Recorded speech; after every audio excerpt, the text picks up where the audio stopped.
Oficial, ya he presentado mi pase de abordar y mi identificación del Colegio de Abogados del Estado. Soy una fiscal de distrito, viajo semanalmente. Señora, esto nunca ha sido un problema. Una identificación con foto emitida por el gobierno. Su identificación de abogado no es suficiente. ¿Me está señalando a mí? He cumplido con todos los... Señora, necesito ver su identificación. Acabo de mostrar mis credentials. No es eso lo que pedí. Necesito una identificación oficial. Mi placa es del gobierno. Soy el fiscal de distrito de... Señora, no me importa lo que diga. Identifiquís. Ahora, me estás pidiendo que presente una identificación después de haber pasado el control de seguridad, mostrado mi tarjeta de embarque, y presentado mis credentials de fiscal. ¿Se niega a cumplir una directiva de la TSA? Lo que pasa con el poder es que revela quién es realmente alguien cuando cree tenerlo. Y esa mañana, en el aeropuerto nacional Ronald Reagan de Washington, el agente de la TSA Michael Brandon Hastings creía tener todo el poder del mundo. El oficial Michael Brandon Hastings llevaba 14 años en la administración de seguridad del transporte TSA. Y en esos 14 años había acumulado un historial que debería haber suscitado preocupación inmediata. 23 quejas, 20 quejas que abarcaban desde discriminación racial hasta abuso verbal y persecución de pasajeros por su apariencia en lugar de por los protocolos de seguridad. Este enfrentamiento con una fiscal de distrito en funciones camino a una conferencia nacional de fiscales. Pondría fin a su carrera. Costaría a la Agencia Federal 2 $9 million y expondría un sistema que había ignorado 23 quejas documentadas a lo largo de 14 años. Una mujer negra de unos 40 y pocos años, la fiscal de distrito Keisha Monique Campbell, caminaba por la zona de seguridad de la terminal hacia su puerta de embarque cuando un agente de la TSA se interpuso en su camino. Y lo exigió una identificación que había presentado 3 veces. No se trataba de ningún delito, ninguna infracción, ningún comportamiento sospechoso. Solo una mujer negra con trajes negocios y un maletín en una terminal del aeropuerto. Antes de continuar, ¿desde dónde nos ves? Si es tu primera vez aquí, suscribid. Historias como estas necesitan ser compartidas. Y tu apoyo nos ayuda a revelar más verdades. No son solo incidentes aislados. Son patrones que necesitan ser expuestos. El aeropuerto nacional Ronald Reagan de Washington se encuentra justo al otro lado del río Potomac, frente a la capital del país, con un flujo constante de políticos, caballeros, empleados federales y viajeros de negocios transitando por sus terminales. La Terminal B, y esa mañana en particular, estaba concurrida, pero no caótica. El sol de principios de primavera se filtraba a través de los ventanales que daban a la pista. Eran las 7:15 a.m. de un jueves de abril. El olor a café del aeropuerto se mezclaba con el aroma sintético de la solución de limpieza. Los paneles de salidas se actualizaban. Los agentes de la puerta anunciaban el embarque. Era la típica mañana de jueves normal y corriente donde no suele ocurrir nada dramático. Solo miles de personas haciendo sus cosas, tomando vuelos, yendo a reuniones, viviendo sus vidas. Keisha Monique Campbell, de 42 años, fue la fiscal de distrito electa del condado de Prince George en Maryland, una de las fiscalías más grandes del estado. Obtuvo su licenciatura en la Universidad Howard, y luego su título de abogado en Georgetown, graduándose entre el 10% más alto de su generación. Contaba con 18 años de experiencia legal. Pasó 7 años como fiscal federal adjunto procesando delitos federales antes de postularse para fiscal de distrito. En su puesto actual, supervisó a 180 fiscales que manejaban todo tipo de casos, desde delitos violentos hasta corrupción pública. Sus colegas la calificaron de brillante y inflexible. Logró una tasa de condenas del 87%. Apareció en publicaciones jurídicas por sus enfoques innovadores para la reforma de la justicia penal, manteniendo un enjuiciamiento riguroso de los delincuentes violentos. 2 años antes, fue nombrado miembro de la Junta Ejecutiva de la Asociación Nacional de Fiscales de Distrito. Preciso a policías corruptos, políticos corruptos y figuras del crimen organizado. Presencio tribunals federales y presento argumentos anti-justas de apelación. Se había ganado cada credencial que portaba. Y esa mañana, viajaba a Denver para la conferencia anual de la Asociación Nacional de Fiscales de Distrito, donde tenía previsto participar en un panel sobre la rendición de cuentas de los fiscales. Luego al aeropuerto a las 6:30. Facturó su equipage. Pasó al control de seguridad principal de la TSA sin incidents y se dirigía a la puerta B-17 para su vuelo de las 8 o'clock. Vestía un traje gris merengo, una blusa color borgona, y lavaba un maletín de cuero con su portal. Notas de discurso y los expedientes del caso. Professional, sin nada destacable. Justo lo que se esperaría de una fiscal que viaja a una conferencia de trabajo. Michael Brandon Hastings, de 46 años, había estado destinado en el Aeropuerto Nacional Reagan durante de sus 14 años en la TSA. Su expediente personal contaba una historia que debería haber cuidado su empleo años antes. Los supervisors lo describieron como vigilante de los protocolos de seguridad y proactivo en la identificación de posibles amenazas. En otras palabras, perfilaba los pasajeros basados en su apariencia y ignoraba los procedimientos de seguridad vigentes. Las quejas eran específicas y preocupantes. Primer incident, marzo de 2019. Hastings detuvo a un pasajero durante 40 minutos, insistiendo en que su turbo requería una revisión adicional a pesar de que el pasajero contaba con TSA PreCheck y no tenía indicadores en el sistema. El pasajero, un ingeniero de software que viajaba semanalmente por trabajo, presentó una queja formal. Resultado, Hastings recibió capacitación sobre sensibilidad cultural. No fue suspendido y amonestado formalmente. Segundo incident, agosto de 2020. Hastings sacó a una familia negra de la fila de seguridad. Separó a los padres de sus 3 hijos y los inició registros invasivos porque, según él, su equipage de mano parecía sospechoso. El equipage contenía juguetes y refrigerios infantiles. La familia perdió su vuelo para asistir a un funeral. Presentaron quejas ante la TSA, la autoridad aeroportuaria, y su representante en el Congreso. Resultado, Hastings recibió capacitación adicional sobre protocolos de registro adecuados. Sin embargo, no fue suspendido. Incident 3. Enero de 2022. Hastings detuvo a una mujer hispana en la terminal, después del control de seguridad. Y lo exigió que le mostrara su tarjeta de embarque y su identificación de nuevo porque, según él, parecía nerviosa. Era una jueza federal de inmigración que viajaba a una conferencia de capacitación. Se identificó, mostró sus credentials y Hastings le dijo que cualquiera podría tener credentials falsas. Presentó una queja que legó directamente a la sede de la TSA. Resultado, Hastings recibió una advertencia por escrito en su expediente y lo exigió que completar una capacitación sobre sesgo implícito. Incident 4. Junio de 2022. Hastings detuvo a una pareja musulmana de edad avanzada durante más de una hora, alegando que su equipage dio positivo en la prueba de residuos explosivos. 3 pruebas posteriores dieron negativo. La pareja, ambos profesores universitarios jubilados, presentó una denuncia por discriminación. Resultado, se les asignó más capacitación.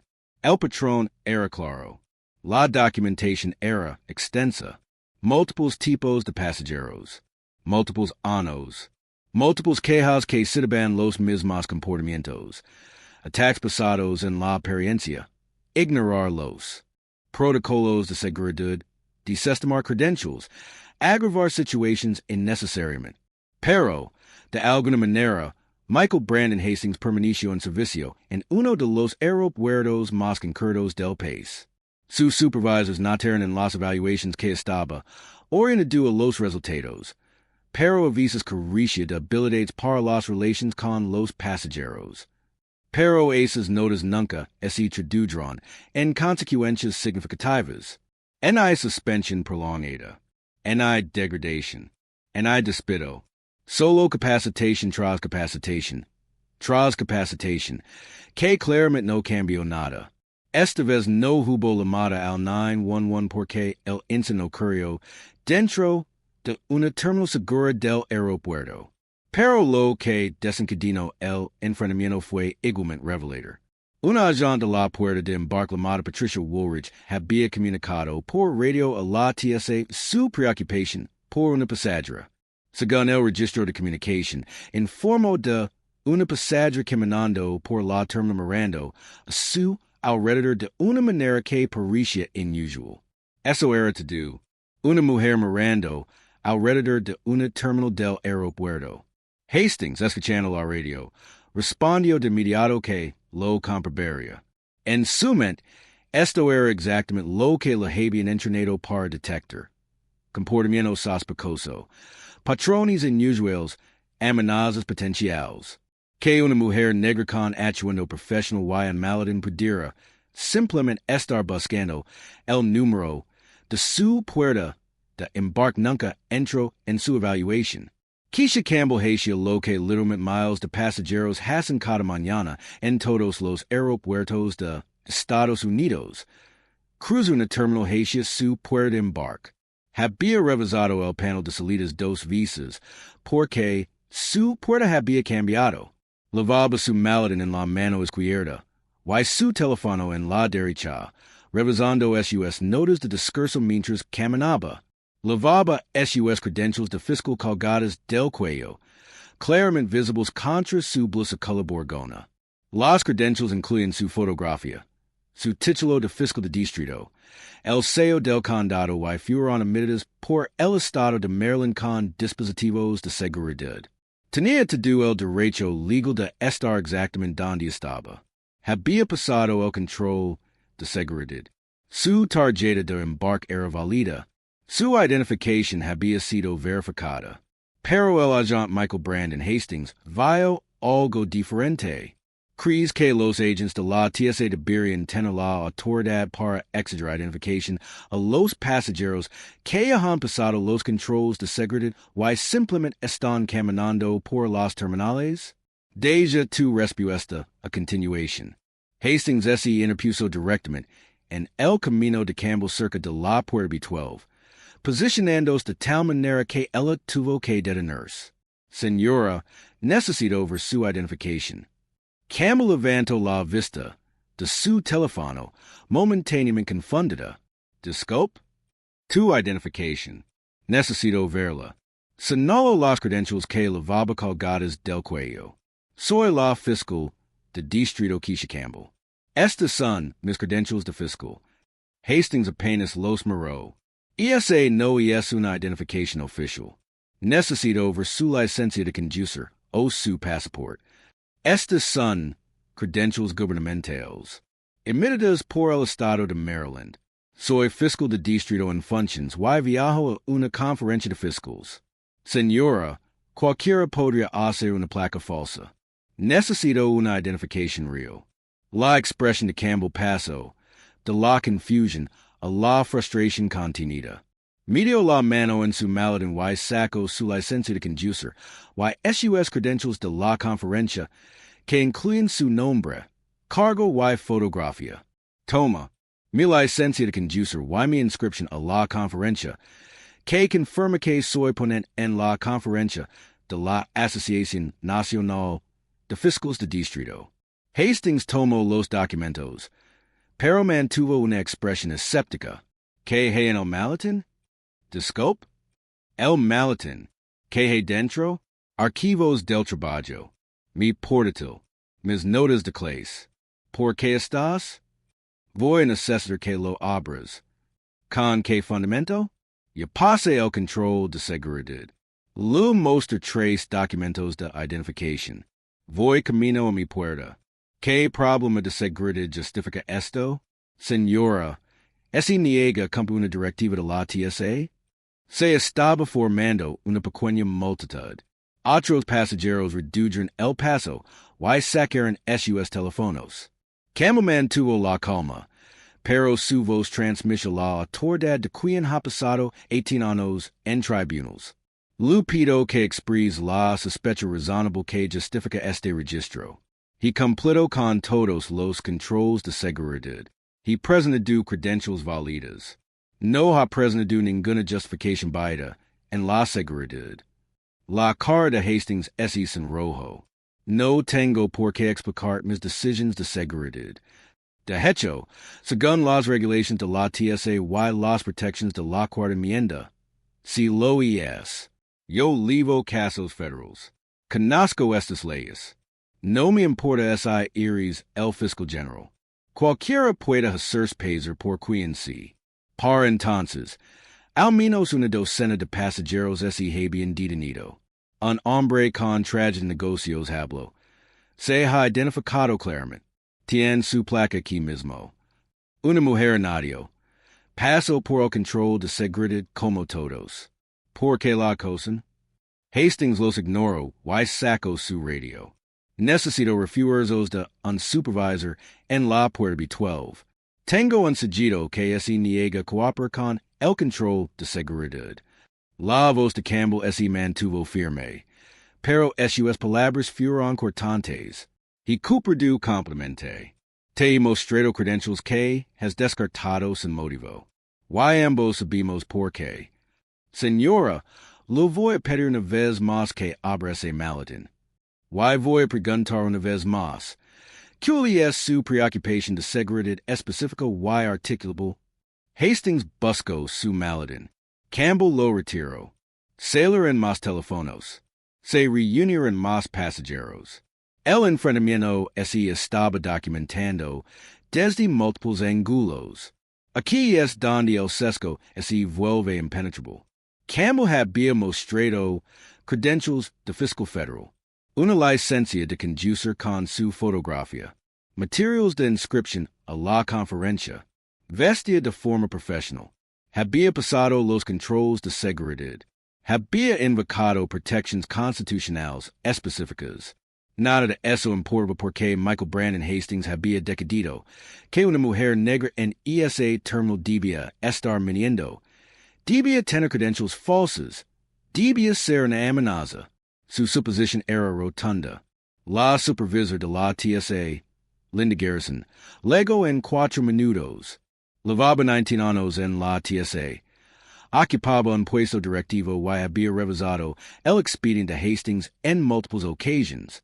Evaluó la situación de inmediato. Hastings bloqueando el paso de un pasajero. Con múltiples identificaciones. Al menos 20 personas grabando con sus teléfonos. Y el lenguaje corporal de Hastings sugería que estaba a punto de agredir físicamente a alguien. Agente Hastings retroceda. Este pasajero se niega.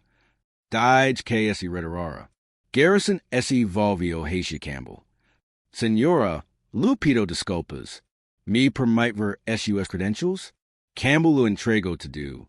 Garrison examinó la placa de fiscal. La levantó a contraluz. Comprobó los dispositivos de seguridad y luego revisó la licencia de conducir y los materiales de la conferencia. Tardó unos 30 segundos. Usted es el fiscal de distrito Campbell del Condado, de Prince George. Sí.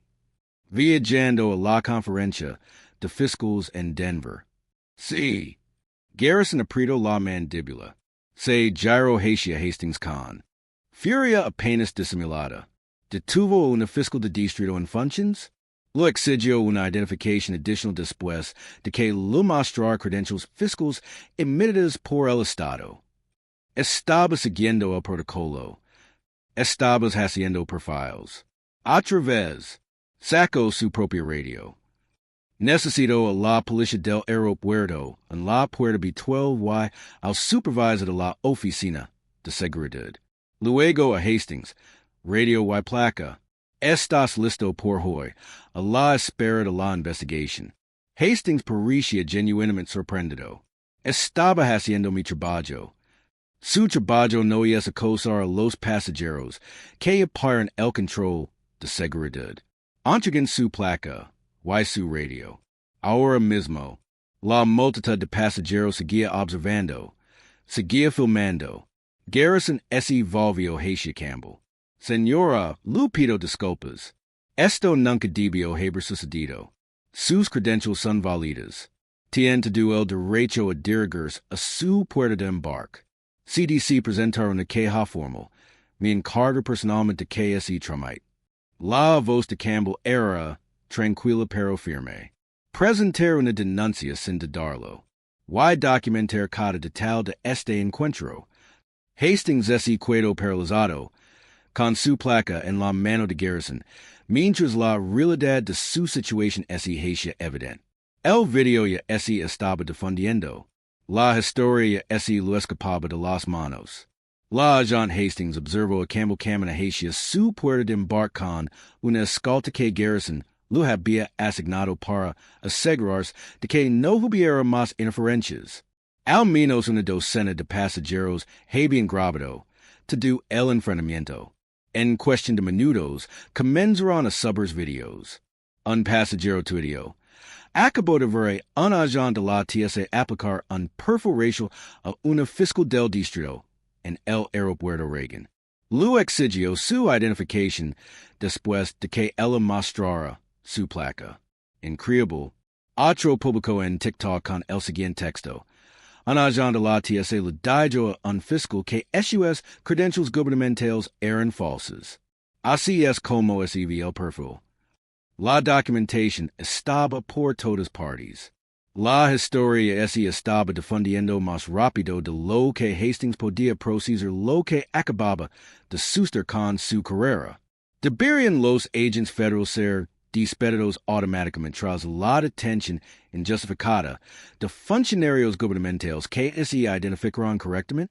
Deja tu respuesta. En 6 horas, los videos se habían difundido por todas las plataformas. La historia lo tenía todo. Un agente de la TSA con antecedentes de quejas, una fiscal de distrito negra, un enfrentamiento en el aeropuerto, pruebas claras en video y testigos que defendían a la víctima. Los titulares se multiplicaron. Un agente de la TSA detiene una fiscal de distrito y dice que sus credentials gubernamentales son falsas. Fiscal afroamericano fue perfilado en el aeropuerto Reagan a pesar de mostrar su placa. Video. Agente de la TSA exige identificación a fiscal que ya pasó por seguridad. Cualquiera podría tener credentials falsas. Agente de la TSA a fiscal de distrito en functions. Los videos lo mostraban todo. Hastings interponiéndose en el camino de Campbell. Campbell presentando con calma múltiples identifications. Hastings desestimando sus credentials. Testigos defendiéndola. El supervisor reconoció de inmediato que Hastings había creado una situación indefendible. Para el noticiero de la noticia era nacional. Millions de visualizations. Miles de visas compartido. La evidencia visual era contundente. Las respuestas no se hicieron esperar. La Asociación Nacional de Fiscales de Distrito emitió un comunicado en menos de 12 horas. Uno de los miembros de nuestra Junta Ejecutiva fue objeto de trato discriminatorio por parte de un agente de la TSA a pesar de haberse identificado correctamente. Este incidente plantea serias dudas sobre la capacitación y la rendición de cuentas en la TSA.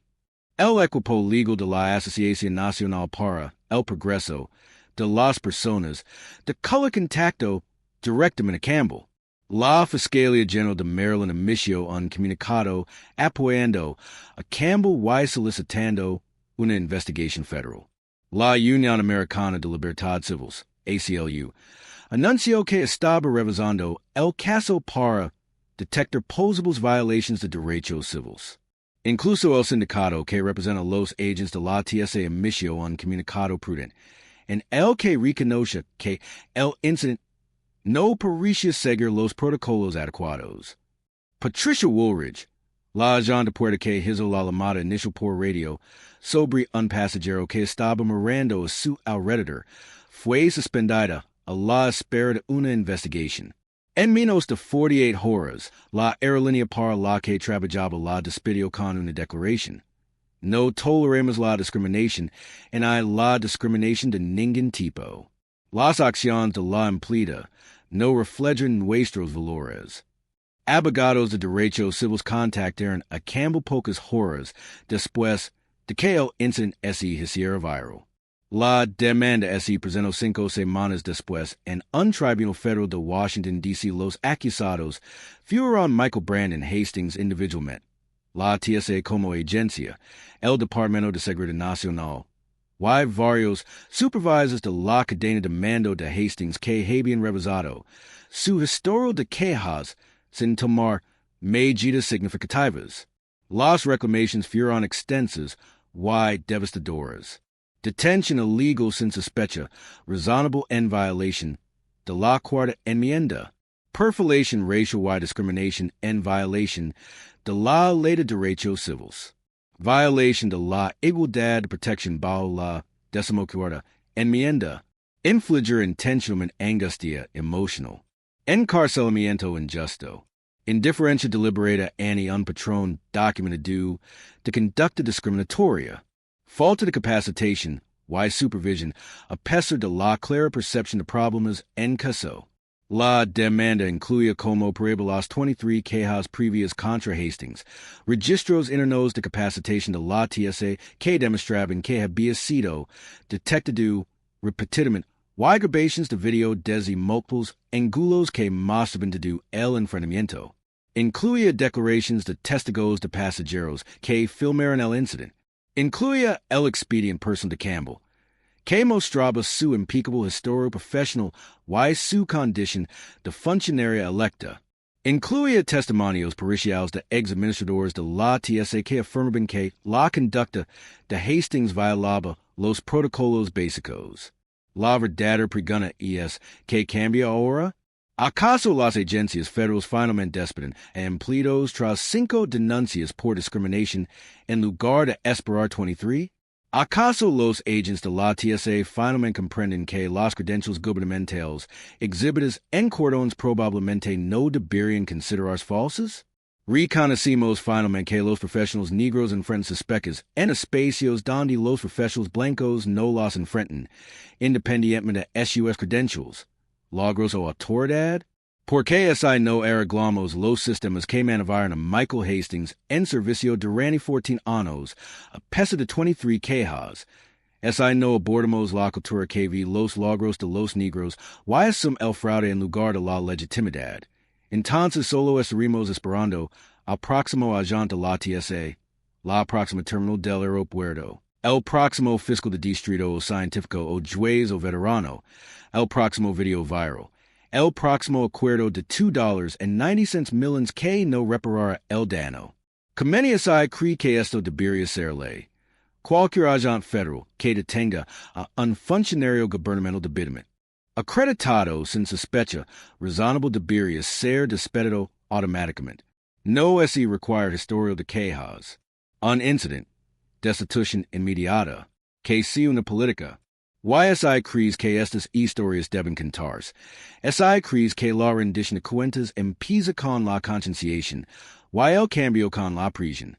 Suscribe porque no nos detendremos. Seguiremos exponiendo estos patrones de discriminación disfrazados de protocolos de seguridad. Seguiremos exigiendo mejores resultados a las agencias que dicen servir al público. Seguiremos luchando por los profesionales negros que merecen asistir a congresos, transitar por terminales y existir en espacios públicos sin ser tratados como amenazas simplemente porque los prejuicios no pueden aceptar su legitimidad.